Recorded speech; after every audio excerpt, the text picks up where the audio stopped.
अस्सलाम वालेकुम, आप देख रहे हैं बोल न्यूज़ और मैं हूं मोहम्मद हसनैन खान। हेडलाइंस आपने जानिए, बुलेटिन का आगाज़ करेंगे और सबसे पहले बात करेंगे मौसम की सूरत हाल के हवाले से। मुख्तलिफ शहरों में धुंध का राज बरकरार है।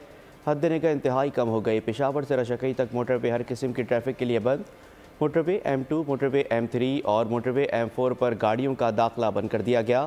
मोटरवे M5, M11, M14 पर भी धुंध का बसेरा। हद निगाह इंतहाई कम होने पर ट्रैफिक की रवानी मुतासिर हो गई। सवात एक्सप्रेस वे कर्नल शेर खान से इस्माइलिया धुंध के बायस बंद।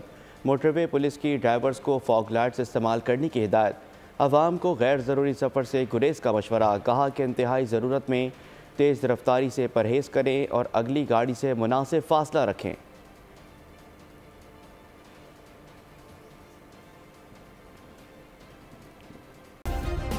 सब्सक्राइब करें और बेल दबाएं ताकि कोई खबर रह न जाए।